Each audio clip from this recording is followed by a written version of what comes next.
실제로 있었던 일입니다. 60세 남자 A라는 분이 있었죠. 건강에 관심이 많아지기 시작하면서 주변에 여러 조언들을 구했습니다. 그리고 조언대로 영양제를 먹기 시작했고 운동도 시작했죠. 살이 조금씩 빠지고 근육도 붙기 시작하면서 주변에서 건강해 보인다는 소리를 들으니 힘이 나기 시작한 A는 운동 강도를 조금씩 올려갑니다. 그리고 한 달 뒤 A는 러닝머신 위에서 뛰던 중 사망하게 됩니다. 사망 원인은 심근경색으로 인한 심장마비였죠. 이 A의 사례를 잘 이해하셔야만 여러분과 여러분의 부모님의 건강을 제대로 챙겨드릴 수 있으니 꼭 끝까지 보시기 바랍니다. A는 도대체 무엇을 잘못한 것이었는지 하나씩 분석해볼게요. 일단 A가 사망하게 된 과정은 다음과 같습니다. A에겐 이미 심혈관 질환이 있는 상태였어요. 심혈관 질환이란 심장 근육에 영양을 공급해주는 혈관이 좁아진 상태를 말해요. 그래서 이런 특이한 문제들이 생깁니다. 휴식 중에는 심장도 휴식을 취하기 때문에 필요한 영양분이 적으니까 혈관이 좁아져 있어도 아무 문제가 생기지 않지만 운동을 하게 되면 심장도 운동을 하기 때문에 필요한 영양분이 평소보다 훨씬 더 많아지죠. 그런데 혈관이 좁아져 있다 보니 필요로 하는 만큼 혈액 공급을 받지 못하는 상황이 생깁니다. 심장에 피가 부족해지는 상황인 것이죠. 이것을 심장 허혈이라고 합니다. 심장 허혈이 지속되면 심장 마비 등 매우 치명적인 상황으로 이어질 수 있죠. 무슨 말이냐면 A의 신체 조건에서는 운동이 근육의 관점에서는 도움이 되었지만 심장의 관점에서는 오히려 심장 허혈을 유발하는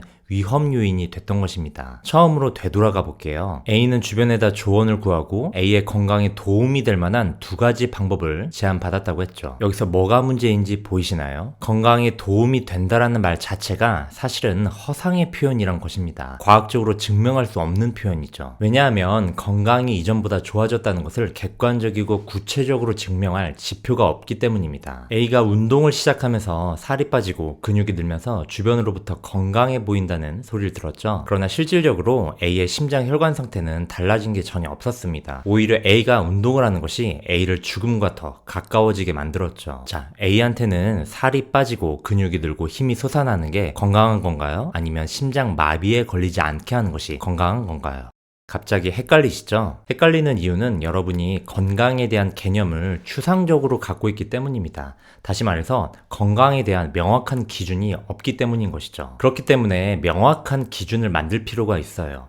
이렇게 하면 기준이 명확하게 만들어집니다. 바로 건강이란 단어를 병이 없는 상태로 바꿔 표현하면 됩니다. 예를 들어볼까요? 너는 작년에 병이 5개였지만 지금은 3개로 줄었어. 그러므로 더 건강해졌다고 할 수 있지. 자, 누가 봐도 객관적이고 구체적인 지표이죠. 누가 봐도 납득할 수 있는 상황입니다. 그런데 세상에는 병이 너무도 많잖아요. 현실적으로 세상에 존재하는 수만 가지의 병들이 있는지 없는지를 체크할 수는 없습니다. 그렇다면 뭐부터 체크해야 할까요? 당연히 죽을 병이 있는가 없는가부터 체크해 봐야겠죠. 그 중에서도 사람들을 가장 많이 죽게 만드는 병, 바로 암과 심뇌혈관 질환이 있는지부터 체크해 봐야 합니다. A에게는 심혈관 질환이 있었죠. 그렇다면 A가 건강해지기 위해 우선적으로 필요했던 일은 영양제와 운동이 아니라 A를 죽게 만든 병, 심혈관 질환이라는 폭탄을 먼저 제거하는 일부터 이루어져야 했던 것입니다. 영양제를 먹어서 에너지가 레벨업되고 운동을 통해서 운동 능력이 레벨업되고 건강에 대해 이런 게임 캐릭터와 같은 느낌으로 접근하시면 진짜 문제를 놓칠 가능성이 커지게 되죠. 차에 좋은 거 있으면 좀 넣어줘봐. 주변의 권유에 비싼 엔진 오일로 교체를 했습니다. 그런데 어느 날 충돌 사고가 발생했어요. 왜냐하면 자동차의 브레이크가 고장난 상태였기 때문이죠. 자동차를 문제없이 오래 타려면 막연하게 부품을 좋은 것, 새 것으로 교체하는 게 아니라 지금 가장 큰 문제를 일으키고 있는 부분을 찾아서 새 것으로 교체해야 하는 것이 우선순위입니다. 그게 진짜 안전을 위한 것이겠죠. 바꿔 표현하면 지금 여러분이 갖고 있는 건강과 관련된 진짜 문제를 찾아내서 그 문제를 해결하는 것만이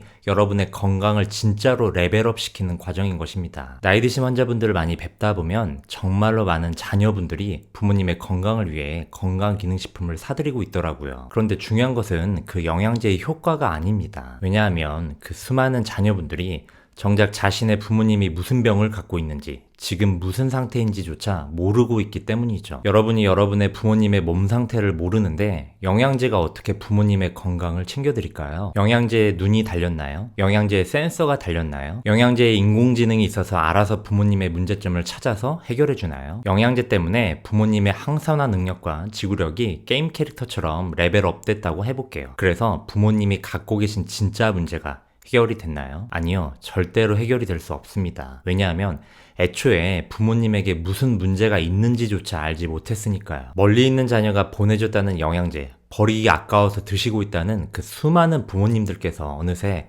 큰 병이 생긴 환자가 되어 저에게 오십니다. 브레이크가 고장난 자동차에 새 엔진 오일만 부어 넣은 상황처럼 그동안 진짜 문제를 그대로 놔둔 채 방치한 채로 지내오셨기 때문이죠. 이런 상황을 지속적으로 반복적으로 접하다 보면 그 부모님들을 진료하는 의사로서 저는 그 자녀분들에게 이런 생각이 들 수밖에 없습니다. 아니, 자동차도 장거리 여행을 가기 전에 한 번은 점검을 하는데 왜 자신의 부모님에겐 무슨 문제가 있는지 관심조차 없는 걸까? 영양제는 그저 부모님의 건강을 신경 쓰지 못했다는 죄책감을 면피하기 위한 수단인 걸까? 건강관리를 위해 우선적으로 할 일은 현재의 상태를 먼저 파악하고 문제를 찾아내서 그 문제를 해결해야 한다는 것을 모르는 사람은 사실 없을 겁니다. 그럼에도 그렇게 하지 않는 이유가 무엇일까요? 건강기능식품을 사들이는 행위는 온라인상에서 클릭 몇 번만으로도 해결될 일이지만 부모님의 상태를 점검하고 파악하는 일은 여러분의 하루라는 긴 소중한 시간을 온전히 부모님을 위해서만 써야 하니까요. 부모님을 위해 그 긴 시간을 내는 일에 선뜻 내켜하지 않는 여러분의 모습이 자꾸 그려져서